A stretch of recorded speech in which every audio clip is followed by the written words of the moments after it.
오늘 이제 저희 과정에서 제일 중요한 날이 오늘이에요.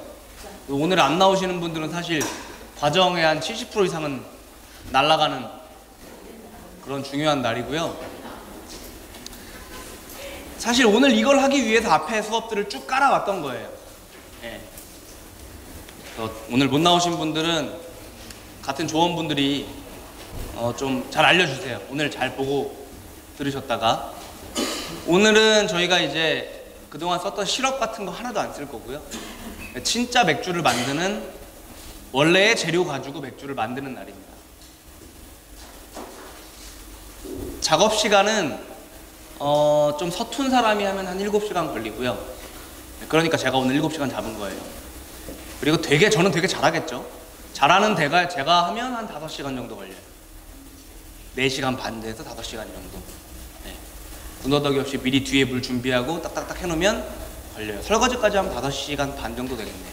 네. 이게 실제로 오래 걸리는 작업이고 제일 오래 걸리는 게 어떤 과정이냐면 저희가 메가즙을 회수하는 과정이 제일 오래 걸려요. 메가즙을 회수해서 이제 홈 넣고 끓이려고 화구에 딱 올려놓는 그 순간까지가 굉장히 오래 걸립니다. 그래서 오늘 어떤 것들을 하게 될지 설명을 드릴 거고요. 그리고 식사하는 시간 궁금하실 텐데 저희가 마지막 조에 맞춰서 작업을 끝낼 거예요. 56분이니까 1시간 하면 저기 4시 56분에 전체 당화 종료를 하고요. 종료를 하고 그 다음에 이제 뭐 이렇게 메가즙 걸러내기, 저희가 맥주 먹다가 보리 껍질 씹히면 안 되잖아요. 그래서 그런 것들 걸러내는 작업을 동시에 다 들어갈 겁니다. 뭐 굉장히 어렵진 않아서 진행을 할 거고 제가 수업하는 동안 10분마다 한 분씩은 뭘 해주셔야 되냐면 돌아가시면 안 되죠. 돌아가면서 저 교반을 해주셔야 돼요. 주걱으로 막 열심히 저을 필요 없어요. 그냥 위아래로 들었다 놨다 한 2-3번 정도 뒤적뒤적 하고 우리 단물 떨어지면 끈적거리니까 뚜껑에 받쳐가지고 잘 주걱 헹궈가지고 뚜껑 다시 덮어놓으시고 이렇게 10분에 한 번씩 해주시면 돼요. 지금 5시 10분입니다. 그리고 가신 김에 온도 체크 해주시고요. 거의 잘 안 떨어져요. 떨어졌으면 잠깐 불 떼서 한 30초만 불 떼도 금방 훅 올라갑니다. 1, 2분. 이런 수업 볼게요.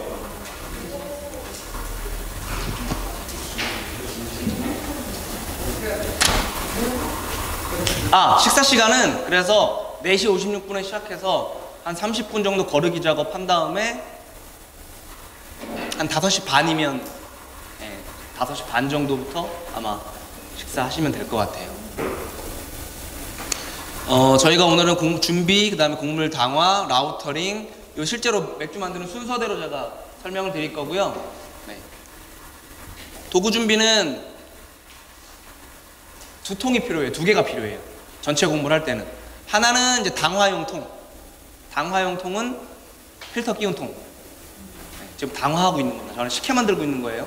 이따 먹어볼 건데 아주 진한 식혜 맛이 날 겁니다. 식혜 맛이랑 똑같아요. 그 다음에 홈 넣고 끓여야 되기 때문에 끓이는 통 필요합니다. 나머지는 다 똑같아요. 칠러 무조건 있어야 되고요. 네. 저희가 곡물 오늘 같은 경우에는 제가 파쇄한 곡물을 구매를 했는데 구매할 때 파쇄 얼마치 딱 지정을 하면 제가 계산을 하면 몰트 파는 데서 곡물을 갈아주기 때문에 그 방법을 이용하시는 게 가장 편하고요. 그거 매번 돈 주기 아깝다 하시는 분들은 이 밀러가 몰트 밀이 있는데 손잡이로 돌리는 겁니다. 굉장히 힘들어요. 한 5kg 곡물 가는데 한 20분 넘게 걸려요. 팔 빠집니다. 그래서 손재주가 좀 있는 분들은 요거 손잡이 떼내고 전기 드릴 있죠. 드릴 가지고 윙 돌리는 분들도 있어요. 현실적인 방법은 그런 거 하지 마시고 분쇄비 이렇게 키로당 금액이 있어요. 요거 홈브루 사이트에서 돈 주고 사시는 게 제일 간편합니다. 저희가 지금 하고 있는 것부터 설명을 드릴 거예요. 자, 당화라는 과정을 반드시 거쳐야 됩니다. 맥주를 만들 때는 당화라는 과정을 반드시 거쳐야 되고요. 뭐 이거는 술이 되려면 당연히 당분을 생성을 해야 되기 때문에 효모가 당분을 먹고 알코올 발효를 하기 위해서 우리가 당분을 만들어줘야 되는데 보통은 이제 과실주는 그 과일즙 안에 당분이 당연히 있기 때문에 그냥 믹서기로 윙 갈아가지고 갈거나 아니면 착즙기에다가 즙을 짠 다음에 효모 넣으면 바로 술이 돼요. 당화라는 별도의 복잡한 과정을 안 거쳐도 됩니다. 근데 저희가 곡물로 만드는 모든 술은 당화라는 과정을 거쳐야 돼요. 곡물로 만드는 모든 술은 당화라는 과정을 거쳐야 됩니다. 여기서부터 지금 당화가 어떻게 진행되는지 제가 칠판에서 설명을 좀 드릴 겁니다. 뭐 탄수화물, 전분 이런 얘기 많이 들어보셨죠? 얘네가 그냥 밀가루라고 해볼게요. 가정해볼게요. 그러니까 밀가루를 숟가락으로 딱 한 숟갈 퍼먹으면 설탕처럼 달아요? 안 달죠? 근데 걔가 씹다 보면 입안에서 달아집니다. 뭐 고등학교 때 화학 시간에 밥알 씹기 시험 이런 거 아마 생물 시간인가요? 그런 거 해서 밥알 씹은 다음에 입안에서 한 10분 동안 씹은 다음에 유리판에 뱉어내고 요오도 이렇게 떨어뜨리죠. 녹말 검출 반응 이런 거 하잖아요. 이제 그런 거를 기억하면서 잘 들어보세요. 우리가 지금 탄수화물 전분이라고 하는 거는 무한하게 확대해 볼 수 있는 현미경이 있다고 가정을 해보면 뭐 이런 식으로 생겼어요. 안 가리나요? 여기 쪽? 괜찮으세요? 이쪽에서 하는 게 더 안 가리겠죠?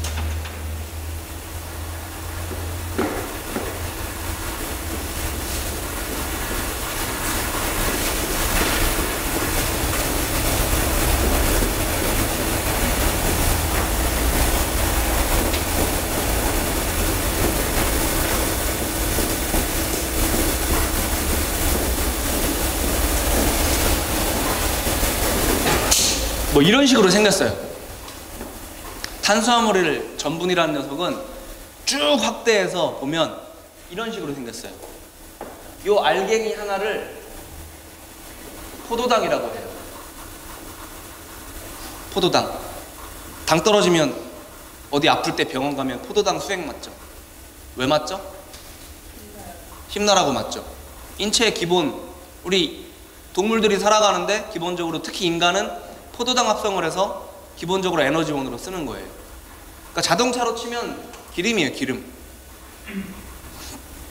그러니까 탄수화물 먹으면 포도당으로 변해서 너무 많이 먹으면 지방으로 축적되고 뭐 이런 것들 있죠. 탄수화물을 먹어서 탄수화물을 소화한 결과 포도당을 가지고 인체가 움직이고 있는 겁니다. 근데 포도당이라는 녀석이 신기하게 이렇게 하나 단위로 있으면 달아요. 먹었을 때 달아요. 단맛이 나요. 두 개부터는 포도당이라고 안 그러고 메가당이라고 부릅니다. 메가당. 3개 이상 되는 애들은 비발효당이라고 부르고요. 영어로는 덱스트린이라고 불러요.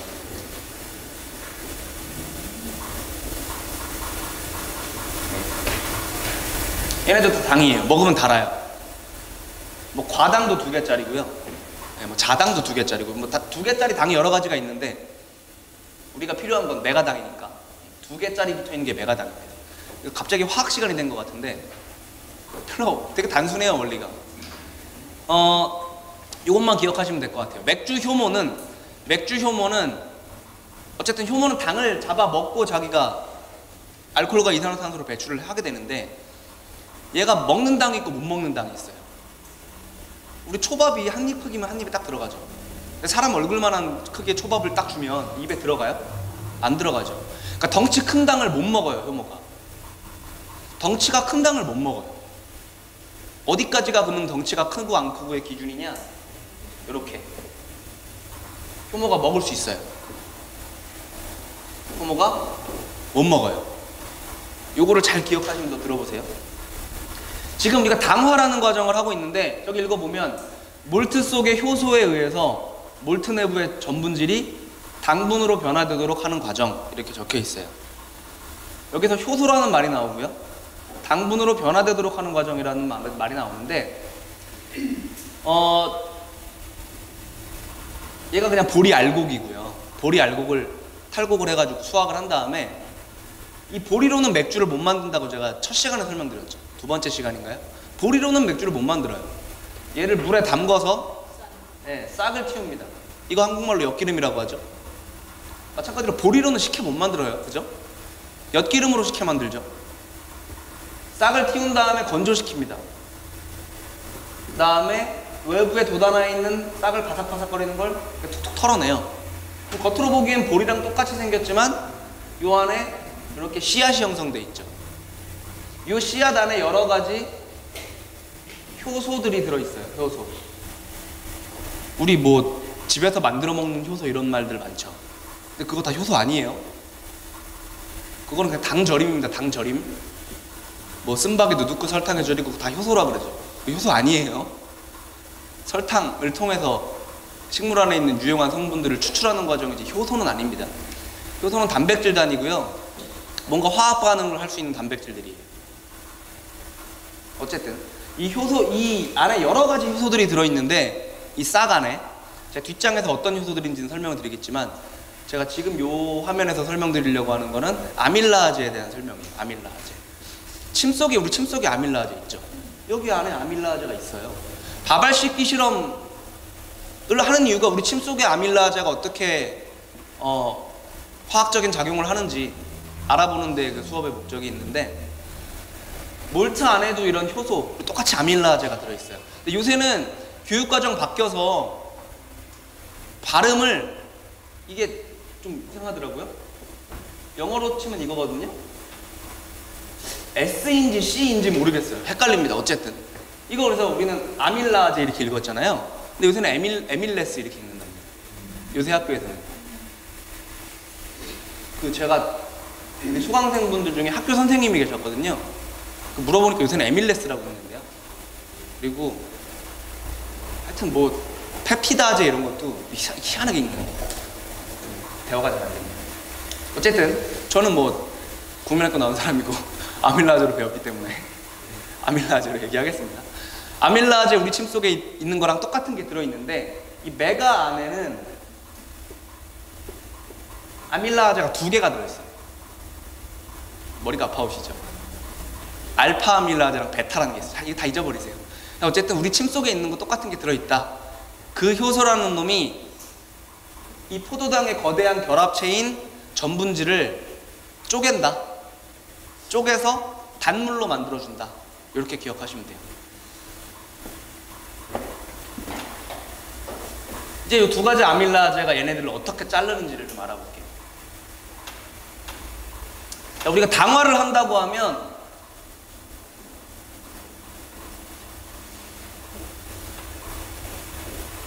보통 60도에서 70도 사이에서 당화를 하게 돼요.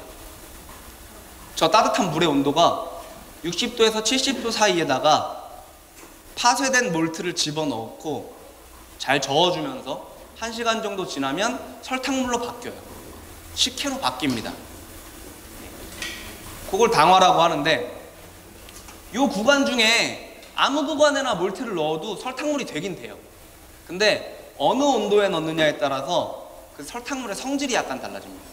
그리고 그 성질은 우리가 만드는 맥주 스타일이랑 굉장히 밀접한 연관이 있어요. 저희 오늘 다 대부분 65도에서 당화하고 계시죠? 그죠? 제가 65도로 맞추라고 말씀드렸고, 이건 제가 어제 무슨 꿈에 나와서 65도가 점지된 게 아니고요. 네. 이게 이 맥주 스타일은 이 65도에서 해야만 되기 때문에 제가 말씀을 드린 거예요. 어떤 이유 때문에 그러냐?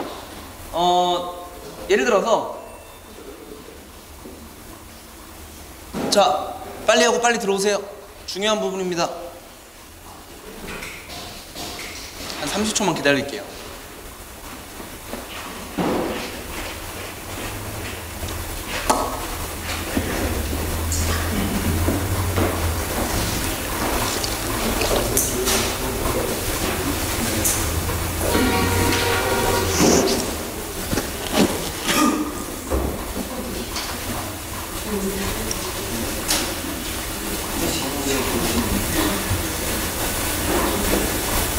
저 이따 마셔보면 되게 달아요.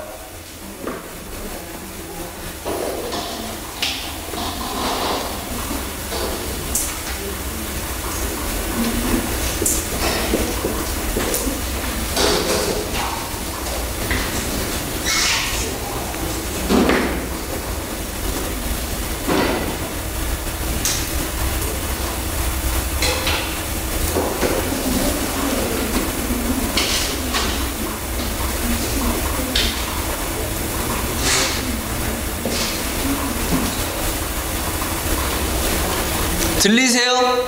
들리시죠? 하겠습니다. 예를 들어서 60도에서 70도 아무 데나 넣어도 당화가 되긴 되는데, 예를 들어서 60도, 70도 사이 기준을 65도로 잡고요. 여기는 낮은 구간이고요. 온도가. 여기는 높은 구간이죠. 예를 들어서 낮은 구간에서 당화를 할 때, 뭐 온도로 치면 65도로 기준해서 60도에 가깝게 저온 당화할 때 63도 정도 예를 들면, 그리고 얘의 경우에는 뭐 한 69도 이렇게 각각 넣는다고 가정을 해볼게요. 이때 각각 활동하는 아밀라제가 달라져요. 이때 이 가운데를 기점으로 해서, 정확히 가운데는 아닙니다만 한 66.7도 이렇게 돼요. 어쨌든 이해를 쉽게 하기 위해서 딱 그냥 정가운데 잘라서 윗구간이랑 아랫구간이 있어요. 설탕물의 성질이 달라집니다. 여기 낮은 구간에서는 맨 처음에 베타가 활성화가 돼요. 뭐가 뭔지는 설명을 다시 드릴게요. 여기 높은 구간에서는 알파가 활성화됩니다.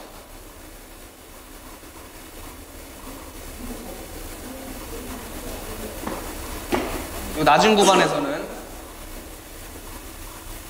발효당이라는 게 생성이 되고요. 요 윗과 윗구간에서는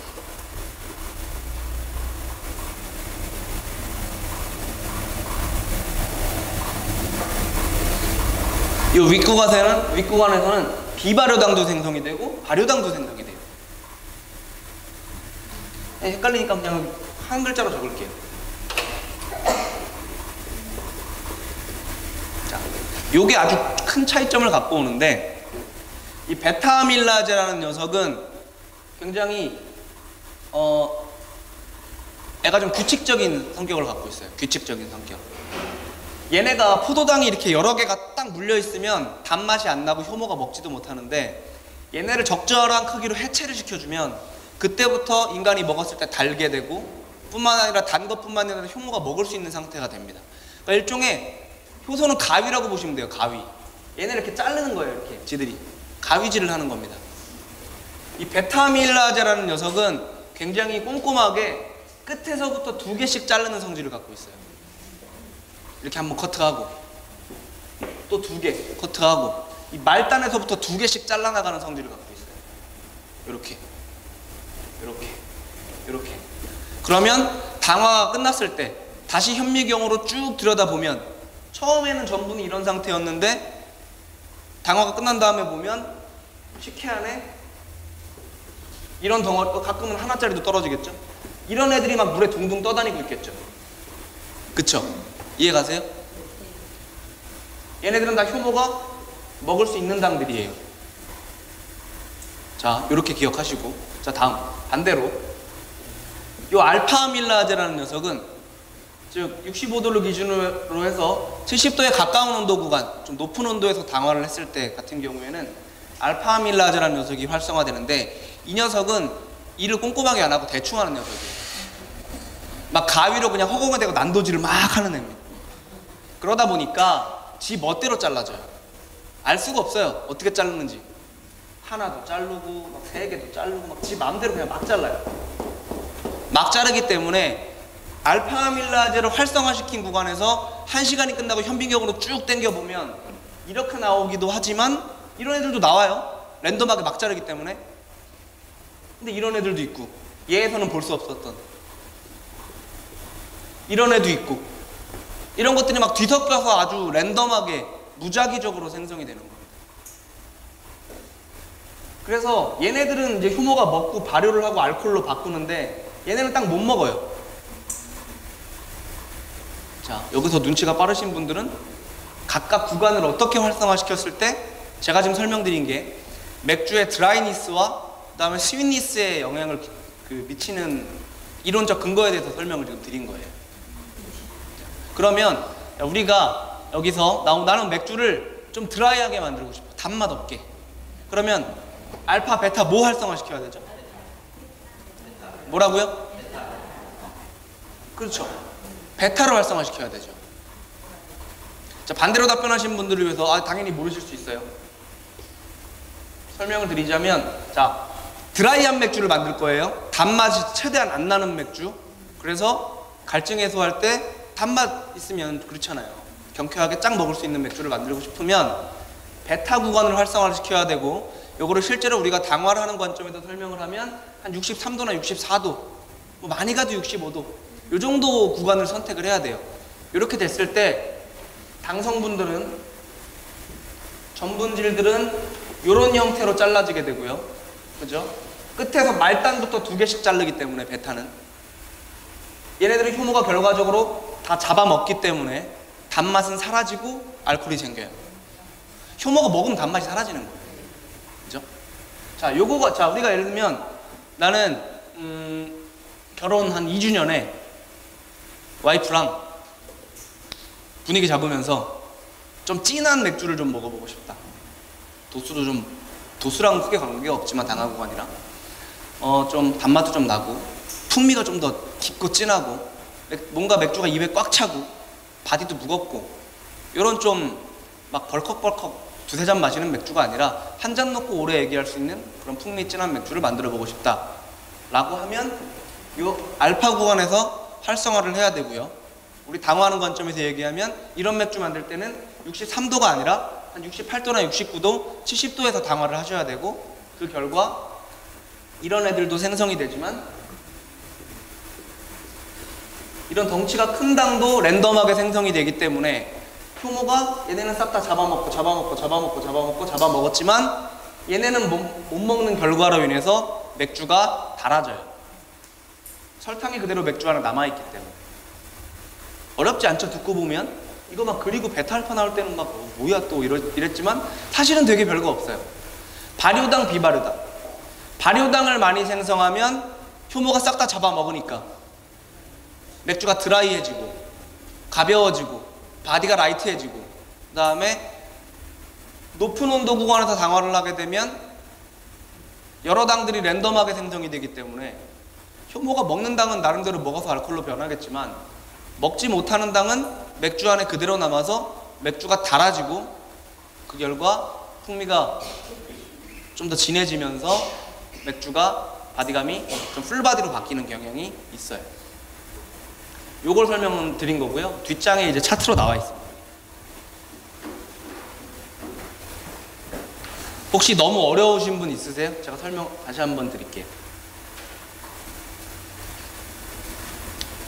없으시죠? 있으면 이따 쉬는 시간에 꼭 물어보셔야 돼요. 처음 들으면 헷갈릴 수도 있어요. 온도를 낮은 당화 구간이 있고 높은 당화 구간이 있어요. 드라이한 맥주 만들 때는 낮은 당화 구간. 왜? 발효당이 많이 나오니까. 발효당이 많이 나오면 효모가 다 잡아먹으니까 단맛이 안 남는다. 그리고 좀 단맛이 나는, 잔당감 나는 맥주, 좀 뭔가 묵직하고 진한 맥주 만들고 싶다 하면 높은 당화 구간. 높은 당화 구간에서는 발효당도 나오는데 비발효당도 랜덤하게 나오기 때문에 결국에는 효모가 먹지 못하는 당이라는 게 생기고 그게 맥주에 그대로 남아있게 된다. 이 정도로 기억하시면 됩니다. 이게 이제 제가 했던 쭉 말을 그냥 쭉 써놓은 거예요. 여기서 제가 아까 그 보리 안에 여러 가지 효소들이 있다고 말씀드렸는데, 여러 효소들 중에 아밀라아제는 어디 가시게요? 되게 가시게요? 네, 여러 효소들이 들어있어요. 그 중에서 저희는 요거 2개 제가 설명드린 거예요. 나머지는 굳이 설명 안 드릴 거예요. 알면 좋지만 몰라도 맥주 만드는데 별로 지장이 없어요. 그 중에서 딱 하나만 설명드리면, 요 단백질 조정 구간은 제가 뒤에서 설명을 드릴 겁니다. 여기서 유심히 보셔야 되는 게 최적 온도, pH는 잊으셔도 돼요. 좀 더 홍보를 열심히 하시게 되면 나중에는 pH까지 다 측정해가면서 맥주를 만들게 되겠지만, 그 정도까지 하시는 분은 거의 100명에 한 명, 2명. 네. 그래서 최적 온도만 좀 잘 지켜주셔야 돼요. 이 차트의 핵심은 뭐냐면 각 효소마다 좋아하는 온도가 있다는 거예요. 그 효소가 그 온도에 딱 도달을 하게 되면 아싸 이러면서 막 활동을 하는 거죠. 그리고 그 온도보다 낮거나 그 온도보다 높으면 활동성이 현저하게 저하돼요. 네, 그게 핵심이에요. 그래서 제가 65도에 몰트를 넣어달라고 말씀을 드린 거고요. 우리가 사실 65도에 넣지는 않았죠. 70도에 넣었죠. 국물이 차가우니까 70도 정도에 넣어야 차가운 국물이 들어가면서 한 5도 정도 뚝 떨어지게 돼요. 그래서 내가 목표 당화 온도보다 겨울에는 한 6도 정도 높게 물 온도를 잡아서 곡물을 넣으셔야 되고, 여름에는 한 4도, 3도밖에 안 식어요. 날씨가 워낙 더우니까. 그래서 내가 당화 목표 온도보다 한 3, 4도 정도 물을 높게 데운 다음에 곡물을 넣으시는 겁니다. 여기 보면 베타아밀라제, 먼저 활성화되는 낮은 온도 구간에서 활성화되는 녀석, 전분을 메가당으로 분해한다. 메가당은 2개짜리 당이 메가당이에요. 그리고 좀 더 높은 온도 구간, 그죠? 온도가 높죠? 활성화되는 구간이 알파아밀라제 같은 경우에는 메가당도 생성하는데 다양한 비바로당도 랜덤하게 생성한다. 이게 핵심이에요.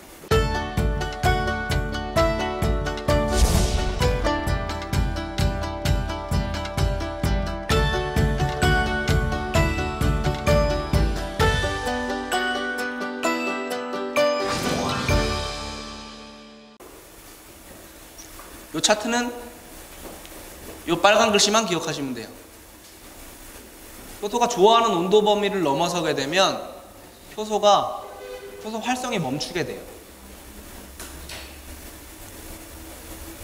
그러면은 지금 저희가 맥주를 쭉 만들어 나가는 과정에 대해서 설명을 드리겠습니다.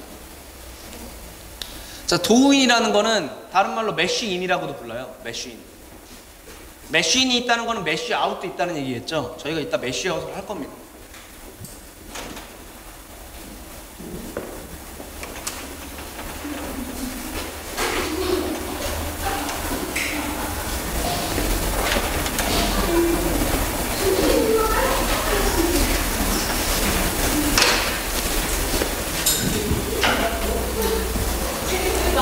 자, 자기조 온도만 조용히 재주세요. 얘기하지 마시고요.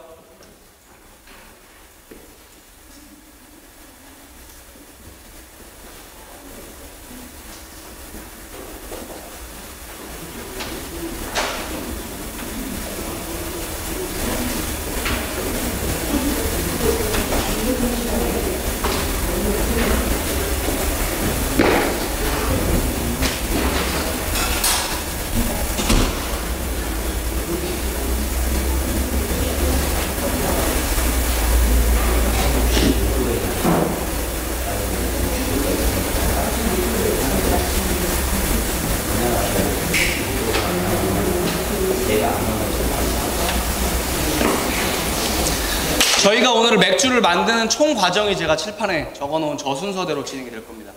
지금 도운이라는 작업, 매쉬인이라는 거 우리가 이미 했지만 제가 좀 지금 설명드리는 거예요. 먼저 물을 올려놓는 게 중요하기 때문에.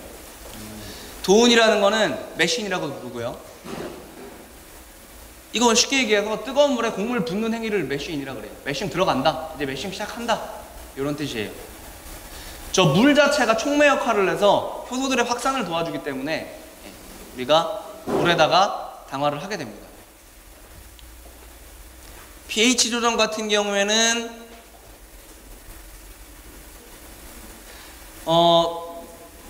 뒷장을 돌아가 보면 요 아밀라제가 좋아하는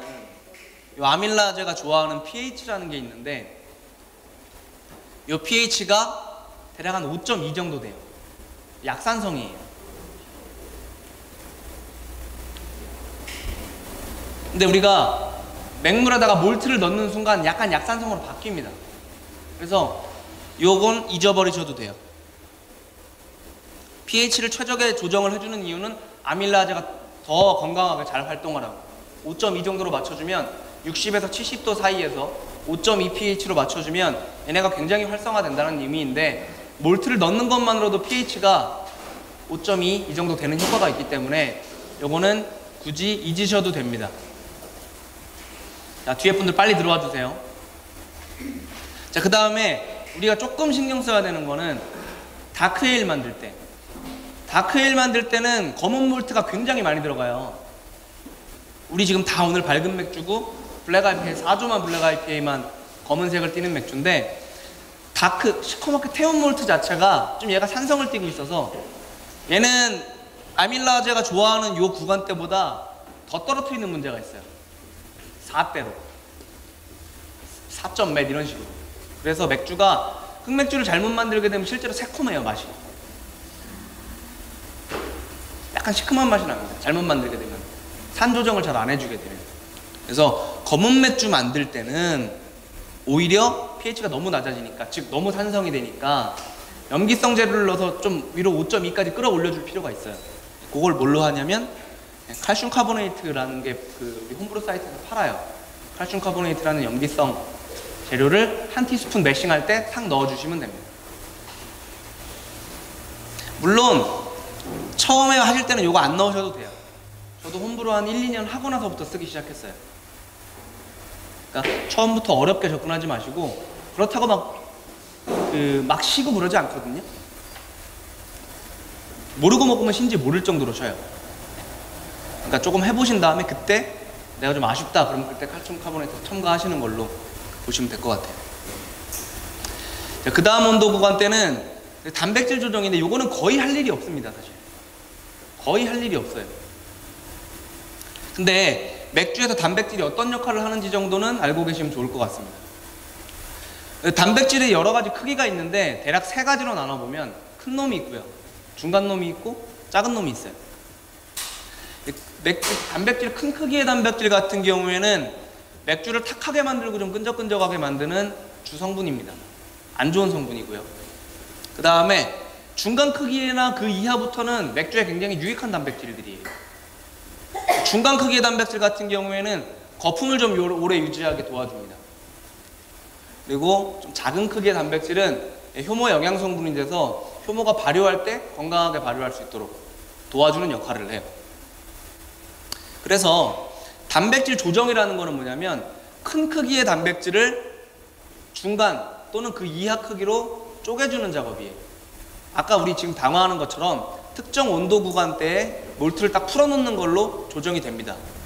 단백질 조정 효소가 나오기 때문에 그 온도 구간대에서 조정하는 방법은 50도에서 20분에서 30분 동안 두는 거예요.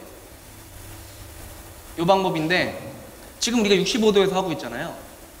하다가 단백질 조정을 할 수 있는 방법은 사실 없고요. 찬물을 타서 50도까지 내리는 방법이 유일한데 그렇게는 안 하고요. 단백질 조정을 해야 되는 맥주들 같은 경우에는 애초에 한 55도에서 곡물을 넣어가지고 50도에서 단백질 조정을 먼저 한 다음에 불 때까지 65도까지 키웁니다. 이 방법을 더 많이 쓰죠. 단백질 조정은 거의 할 일이 없는데 두 가지 이유에서 그래요. 첫 번째로는 이제 옛날에는 몰트 만드는 기술이 별로 없어서 맥주에 쓸데없는 단백질들이 되게 많았어요. 근데 조용히 하면서 좀 해주세요. 근데 요새 나오는 몰트들은 품질이 너무 좋아서 이미 단백질 조정이 돼서 나옵니다. 나중에 홈브루를 많이 하시게 되면 4, 5kg로 사면 좀 비싸요. 그래서 제가 한창 할 때는 25kg짜리 푸대로 사서 썼거든요. 거기 보면 포대 겉면에 fully modified 아니면 well modified 이렇게 적혀 있어요. 이 뜻은 충분히 이미 단백질이 조정되었다라는 뜻이어서 더 조정할 필요가 없어요.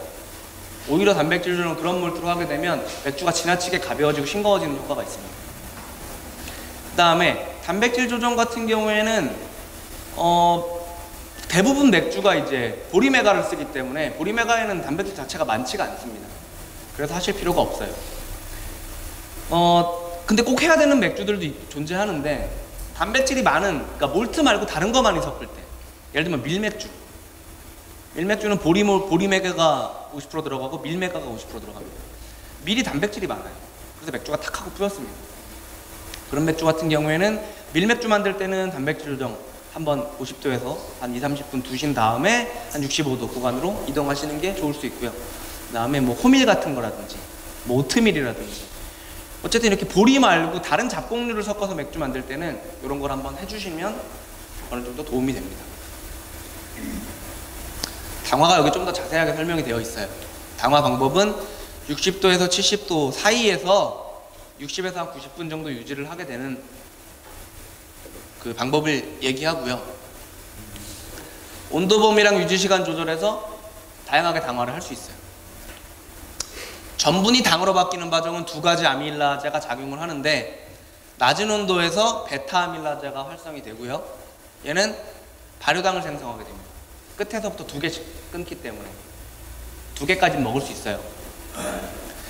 이런 식으로 맥주를 만들게 되면 깔끔하고 좀 드라이한 맥주가 나오게 됩니다. 잔당감이 없는, 달지 않은. 반대로 좀 높은 온도에서 당화를 하게 되면 알파 아밀라제가 활성이 되고요, 발효당이랑 비발효당이 랜덤으로 생성이 되기 때문에 잔당감이 많고 좀 바디감이 높은 그런 맥주가 만들어지게 됩니다. 효소 불활성화라는 거는 저희가 56분의 당화를 종료할 거니까 56분 16분 뒤에 하게 될 게 매쉬아웃이에요. 매쉬아웃은 이제 당화가 끝났으니까 효소 너 이제 그만 일해라, 효소 불활성화 시키는 과정이에요. 그 다음에 하는 방법은 당화가 다 끝나면 1시간이 지나면 이제는 온도 체크 안 하셔도 됩니다. 10분 동안 안 떨어져요. 네, 안 하셔도 되고요. 하는 방법은 1시간이 딱 되면 불을 딱 켤 거예요. 불을 켜서 76도까지 올릴 겁니다. 76도까지. 76도라고 얘기하는 책도 있고 78도라고 얘기하는 책도 있어요. 관계없습니다. 76도까지 올려주는 작업을 할 거예요. 그게 효소 불활성화입니다. 76도까지 올린 다음에 한 5분 정도 둘 거예요. 그러면서 아밀라제들의 활동이 이제 멈추게 됩니다. 왜냐하면 좋아하는 온도 범위대를 넘어서 너무 뜨거우니까 얘네가. 온도가 불활성화됩니다. 첫 번째 관점에서는 효소 불활성화 시킨다는 관점에서 매쉬아웃을 하게 되고요. 그거보다 더 중요한 두 번째 관점이 있어요. 매쉬아웃을 왜 하는지. 첫 번째 관점은 효소 불활성화 시키는 관점. 요거는 사실 그렇게 중요하지 않아요. 근데 제가 말씀드린 두 번째 이유 때문에 매쉬아웃을 하는 겁니다. 어떤 거냐면 저희가 필터를 꼈잖아요, 저 안에. 그리고 이제 밸브를 열면 식혜 단물이 막 나오겠죠. 근데 그 단물 안에 곡물 껍질을 막 곡물 알갱이 막 섞여 있어요. 그 맥주 먹을 수 없을 거잖아요. 그렇기 때문에 필터를 장착을 시켜서 여러 번 걸러주는 작업을 해서 맑은 메가즙을 얻게 됩니다. 맑은 메가즙을 얻게 되는데 맑은 메가즙을 얻어서 이제 쭉 빼서 이따 발효주에 받을 거예요. 옆에 눈금 있죠. 몇 리터 받았는지 계속 실시간으로 보게 돼요. 이렇게 해서 보게 될 거고 쭉 빼낸 다음에 이 통 안에는 그럼 곡물 껍질이랑 찌꺼기만 남게 되잖아요. 근데 걔를 숟가락으로 퍼먹으면 엄청 달거든요. 엄청 달아요. 그래서 뭘 하냐면 지금 브루스타로 가열하고 있는 맹물 있죠. 맹물을 그 껍질에 부을 거예요. 그래서 껍질에 붙어있는 당을 싹 회수할 겁니다. 이 뭐랑 비슷하냐면 보약 먹고 그거 쿨하게 설거지 하시는 분 있으세요? 진짜 대한민국 100명 중에 100명이면 다 물로 헹궈 먹을 거예요. 그쵸? 10전 대보탕을 시켰는데 예? 우리 애가 이걸 먹고 엄마 속도 모르고 이거를 이렇게 하면 안 되죠. 100% 물 타가지고 이렇게 해가지고 야 마저 먹으라 이렇게 주죠. 그거예요, 그거. 그래서 남아있는 보약이 아까우니까 물로 헹궈서 먹죠. 마찬가지입니다. 저 안에 껍질에도 상당히 많은 당분이 엉켜있기 때문에 걔를 뜨거운 물 부어서 싹 씻어 내려주는 거예요. 그걸 스파징이라고 합니다. 그걸 스파징. 걸러주는 걸 라우터링이라고 해요. 다 걸은 다음에 걸르고 남은 찌꺼기에 물 붓는 거, 그걸 스파징이라고 해요. 요 스파징을 용이하기 위해서 매쉬아웃을 하는 거예요.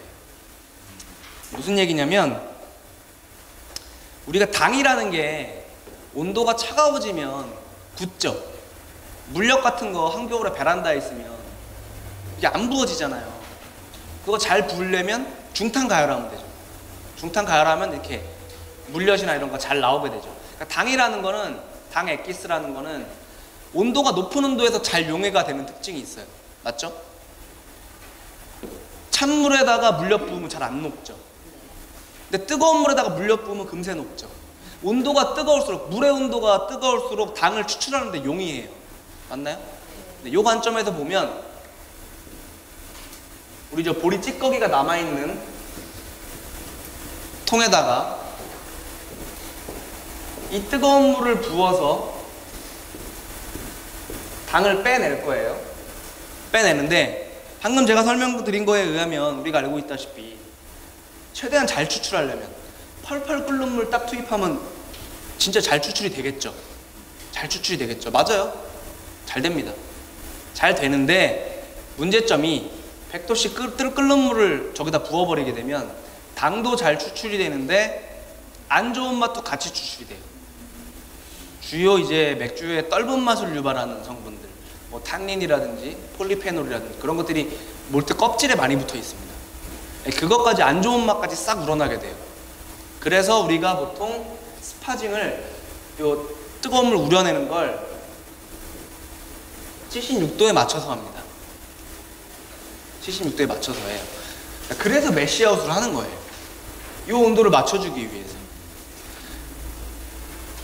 우리가 지금 당화를 65도에서 하고 있죠. 매시아웃을 만약에 안 한 다음에 빼냈어요.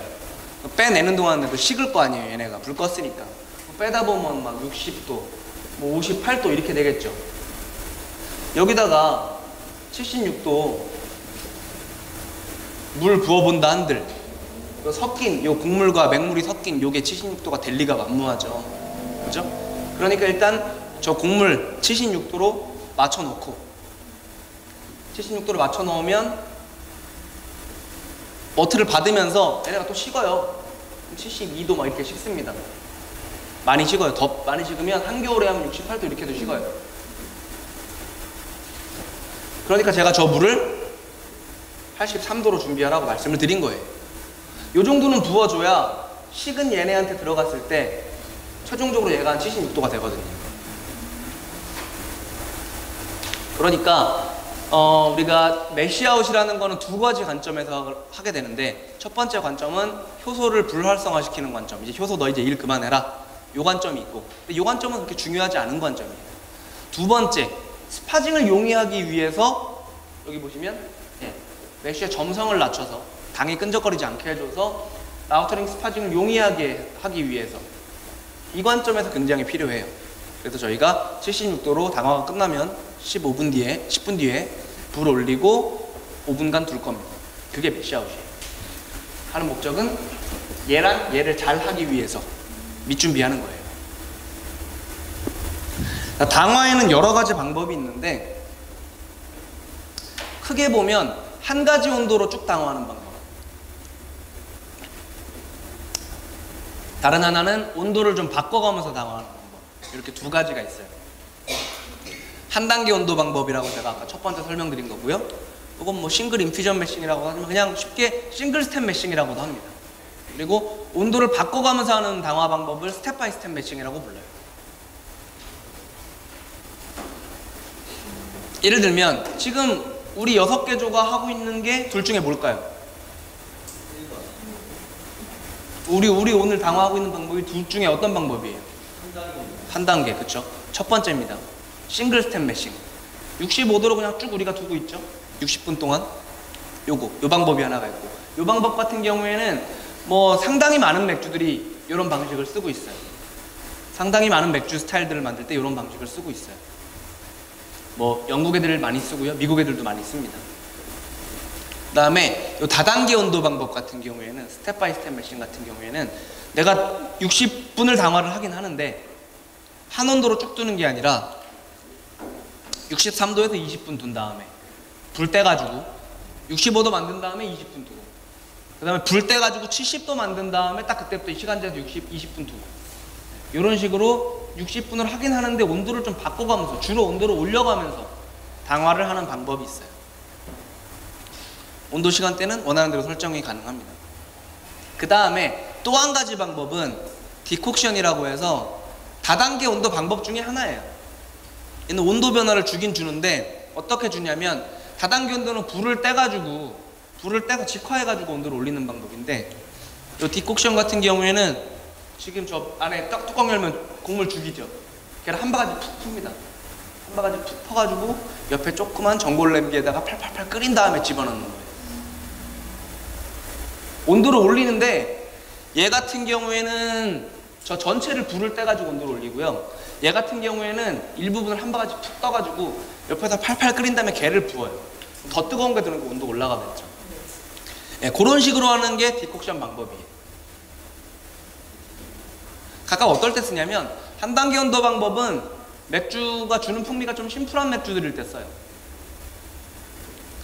다단계 온도 방법 같은 경우에는 뭐 상업양조에서는 굉장히 빈번하게 쓰긴 하는데 스타일과 관계없이 홈브루 할 때는 좀 풍미를 약간 복잡하게 만들 때 씁니다.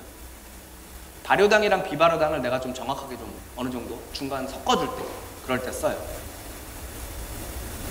예를 들어서 이렇게 당화를 한다고 가정해 볼게요.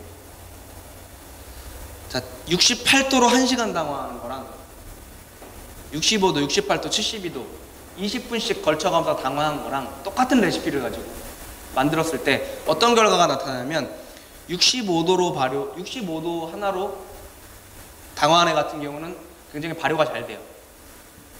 종료 비중이 뚝뚝 잘 떨어집니다. 효모가 잘 먹을 수 있는 당들이 나오기 때문에. 근데 요거를 적당하게 잘 섞으면 20분씩 섞으면 같은 레시피여도 온도 구간대를 달리한 요 맥주는 종료 비중이 좀 덜 떨어져요. 효모가 못 먹는 당들이 생기기 때문에. 그런 차이점이 생기고요.